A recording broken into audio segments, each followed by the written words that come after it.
Yo, what is going on, YouTube? What's going on, everybody? Welcome back to the channel. How are you guys doing out there today? So today we're back with another reaction. Going to be checking out The Clash today, all right? This is the Magnificent 7, and we got a donation request here with it, so this is via Buy Me a Coffee. Thank you very much for supporting the channel in that way. So let's go ahead and read it. It says, "Hi, Sean. I would like to request The Clash Magnificent 7.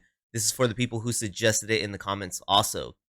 Since you're a Rage Against the Machine fan, I thought you might be interested in this article from Bruce Springsteen fan site about the Clash's song Clampdown, Springsteen, and Radom." Oh, really? Oh, yeah, this is a really cool connection. So it pretty much goes on to say how the Clash, Joe Strummer, right? Yeah, Joe Strummer, that he pretty much had this admiration for Bruce Springsteen. Bruce Springsteen covered some of the Clash songs live. And then you take Tom Morello, who it says was a temporary E Streeter, who is the guitarist for Rage Against the Machine. Their Rage Against the Machine's first ever concert, that was the second song they ever played, was a Clash cover. Okay, so the second song Rage Against the Machine ever played live in front of an audience was a Clash cover called Clampdown. And so it comes full circle when Bruce Springsteen does a cover of Clampdown, linking him to Clash, the Clash, and the guitarist helping him during that performance was Tom Morello from Rage Against the Machine, who had a history with the Clash as well, as Rage Against the Machine, through this article, is saying was heavily inspired by the Clash. So I didn't know that, so I appreciate that. I do know that Zach De La Rocha, the lead singer of Rage, was heavy into punk and punk music and the punk scene. Although Rage, to me, doesn't have a punk sound to them, they're definitely a fusion of music. You can definitely see the punk influences in a lot of their music, although their sound as a whole is not punk, in my opinion. But let's go ahead and jump into this one, The Clash, the Magnificent 7. So I appreciate that article, though. Cool to see it come full circle with 3 artists. One I grew up with loving, and 2 that I've been learning about on the channel. So appreciate that. Let's go ahead and jump to this one, see what sound we're getting here. But it definitely makes me want to tune into Clampdown at some point now. I feel like I have to do that so I know what that song sounds like. So here we go. Let's get into this one.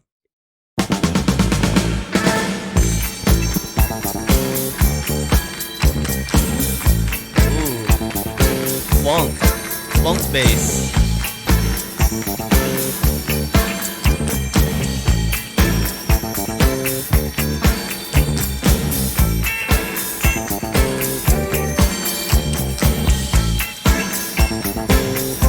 Oh, dude. The bass lick is nasty. The Magnificent 7. Ring, ring, 7 a.m. Move yourself to go again. Cold water in the face brings you back to this awful place. Knuckle merchants and your bankers too. Let's get up and learn those rules. Weatherman and the crazy chief. One says sun and one says sea. AM, the FM, the PM too. Turning out that boogaloo. Get you up and I guess you out. But how long can you keep it up? Give me Honda, give me Sonic. So cheap and real phony. Hong Kong dollar, Indian cents, English pounds and Eskimo pence.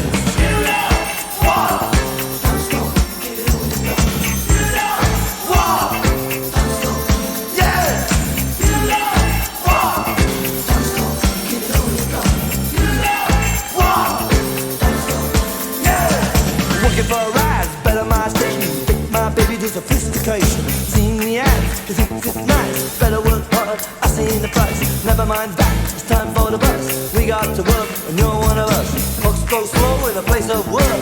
Minutes drag and the hours judge. Yo, this is a wild feel, a wild sound. Wait, bye to the boss. It's our profit, it's his loss. But anyway, the lunch bell ring. Take 1 hour, do your fine.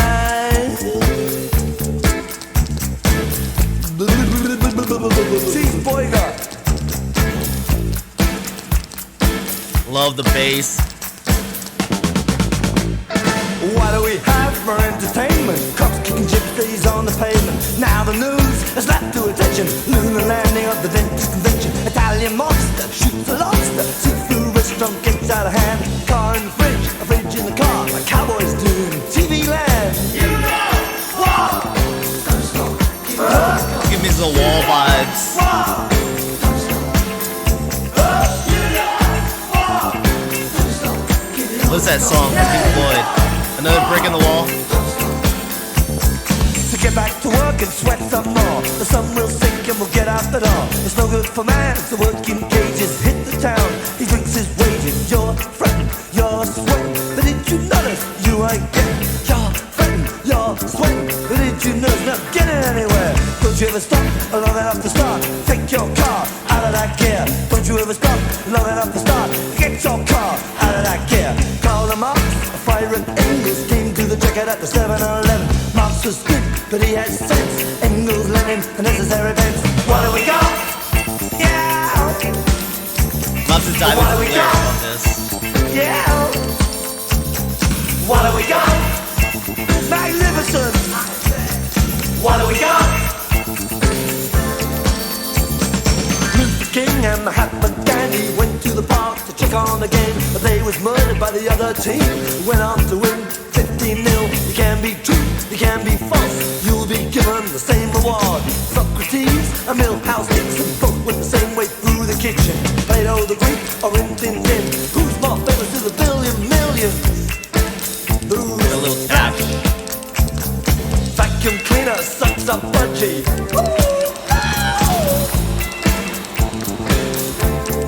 Bye bye. Yo, this song is groovy though. This got a really good groove on it, man. Magnificent!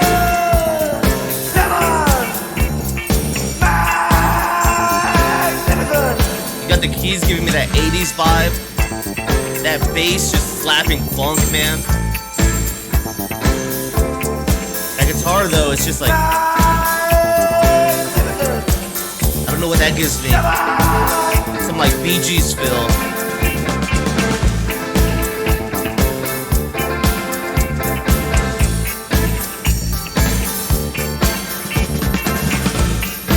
Thing's pretty fire, man. Fucking low, innit?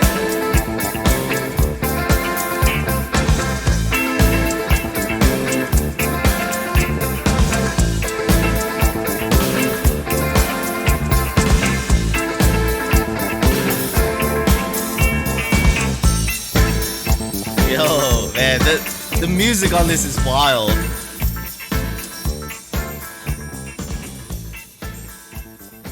The music on this is wild, man. This took me places, man. Of course, my favorite part of this entire track is gonna be that bass line, man. That slapping bass line all the way up and down this track.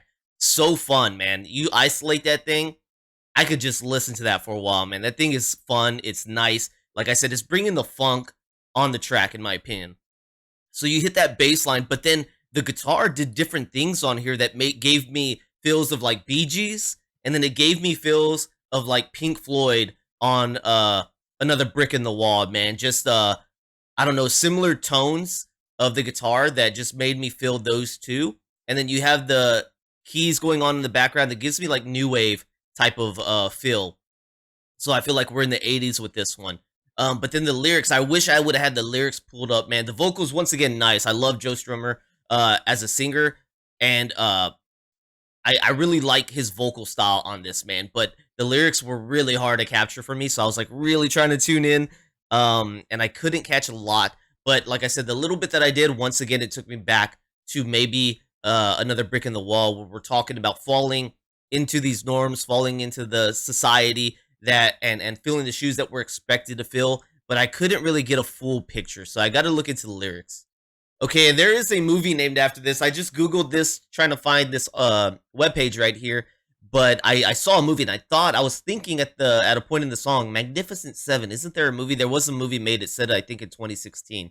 So we got this song released in 1980, man. The genres that it says it covers is hip hop music, funk, reggae, new wave, rap rock, and punk, man. And I did feel a little bit of rapping in there too, with the way his vocals were covering on the track. I did feel like it was a little rap-esque, so other people might have felt that way as well. Ring. Oh, let me go ahead and read some of these and see what I can get an idea for. So yeah, kind of the first verse sounds like, of course, just falling into your role in society, man. The daily grind. living for materialistic possessions, um, trying to get by real cheap at the same time. So I don't know. It does sound like that whole facade, right? Like you think of people's lives, man. A lot of people don't like the situation they're in, but then they go to their Facebook, they show all the glitz and glamour parts of their life, but behind the screen, behind what you're seeing, they're miserable, man. They're actually, living on a budget, but they want you to see the side of them, like if they've got this whole crazy lifestyle. So I'm kind of getting that vibe from the first verse here. The second verse opens up real quickly. Working for a rise, better my station, take my baby to sophistication. She's seen the ads, she thinks it's nice. Better work hard. I seen the price. So the baby, right, the child is also just getting fed this materialism from the TV ads and whatnot. You need this, you want this. The baby wants all that now. The parents working really hard to provide these things. But they're not, right. The child's mind is not focused on the right things, right? They're not gaining intelligence. They're not, you know, worried more about things that can better them and themselves. They're worried about those things that they're seeing advertisements for. I need this, I need that, and be consumed by materialism, right? So that's where I'm getting with that second verse there. Yeah, and in the end, at the end of this, we're getting into other things. It talks about Marx, Frederick. Goes on to talk about Martin Luther King, Gandhi, Nixon. So it gets more political towards the end here. This is an interesting line. It says Socrates and Nixon both went the same way through the kitchen. I wonder what he means by that. Maybe it's more obvious than I'm catching on to right now. So if you guys know that one, let me know. But let's jump into a little bit of the history about the song and see what they tell us about that. And now with the movie, I see that the movie I was talking about in 2016 was actually a remake. It looks like there was an original Western film right here in 1966 that predates this actual song. So the article is about the song by The Clash for the theme 1960 Western film. You go here, okay. So there's a little bit more. I thought maybe this song came up with the name. No, there's actually a movie that's called The Magnificent Seven from 1960. So as far as this song, released in 1981, I originally said 1980. That's when it was recorded, but it was released in 1981. Funk, hip hop, rap, rock on this site is what it says. Songwriters, it looks like everybody got credits for this one. For the composition, it says the song was inspired by old school hip hop acts from New York City, like the Sugar Hill Gang and Grandmaster Flash and the Furious 5 rap. Rap was still a new and emerging music genre at the time, and the band, especially Mick Jones, was very impressed with it, so much so that Jones took to carrying a boombox around and got the nickname Whack Attack. The Magnificent Seven was recorded in April 1980 at the Electric Lady Studios in New York City, built around a funky bass loop played by Norman Watt Roy of the Blockheads. Joe Strummer wrote the words on the spot, a technique that was also used to create Sandinista, other rap track, Lightning Strikes, not once but twice. This white rap single is earlier than Blondie's Rapture by 6 months. Okay, so my boss had told me that Blondie had a rap track that he claims was terrible. Okay, I haven't heard the rap track, but he claimed Blondie had a rap song that was terrible, and I'm assuming that might be this because it says this white rap single is earlier than Blondie's Rapture by 6 months. So my boss, I want to say, believed that this was one of the earlier forms of rap, but right here it's saying that this song, Lightning Strikes, or this one here, I'm not sure, predates it. Sounds like Lightning Strikes. Strummer said of the group's encounter with hip hop, when we came to the US, Mick stumbled upon a music shop in Brooklyn that carried the music of Grandmaster Flash and the Furious 5, the Sugar Hill Gang. These groups were radically changing music, and they changed everything for us. Though it failed to chart in America, the song was a hit on underground and college radio. Music critic Jeff Chang wrote that in New York City, the song had become an unlikely hit on the black radio station. Also popular were various dance remixes, including the official B-side. Okay, so there were other versions of this. Now, it didn't really go into details about what he was thinking, except for that he wrote it on the spot for this song. And I think that's actually really crazy, considering the lyrics, when I look over them, they're not something simple like a quick little rhyming verse into a quick chorus, right? This is more complex of a writing session, I would say. To know that he wrote this on the spot is really impressive, man. That is really awesome for somebody who likes lyrics because it looks pretty deep. But some of that stuff is not so obvious, right? It sounds like it's left to interpretation. A lot of metaphors being used that you got to kind of break down and gain your own thought on what they're talking about there. For Joe Strummer, you got him on lead, backing vocals, electric piano. Mick Jones on lead guitar, backing vocals, sound effects. Topper on drums, backing vocals, and Norman Watt Roy on bass guitar. Man, that bass lick was something else, guys. I'm serious about that. Well, I enjoyed this one, man. Thank you for tuning me on to this one. I need to get into Climb Down at some point, and apparently even maybe check out Lightning Strikes at some point. It's unfortunate this song didn't get to chart though in the United States or in America, because this thing was slapping, man. This thing was really good in my opinion. It just makes me wonder why it didn't chart. You know what I'm saying? I think it would have fell right into the times and stuff, and I could have seen it going places with the type of music that is also happening in 1980, 1981. But this one failed to chart. But it sounds like I said, it was a big hit on the underground and college radio. So, well, I appreciate this one. Thanks for tuning me on to this one. If you guys want to fill me in on the lyrics a little bit, what you know about them, that'd be cool, man. I'll definitely be down to read that. Thank you for the article, by the way, connecting Rage Bruce and the Clash. I think that was awesome, as well as a little writing right here I'm watching from Joe Strummer. So appreciate that. Hopefully you guys enjoyed the reaction. If you did, please let me know by liking, subscribing, checking out the descriptions down below for other ways you can help the channel. Consider becoming a member here on my YouTube or Patreon. It's the best way to help me for as little as $3. All right. Thank you guys so much, and I'll see you on the next one. Peace.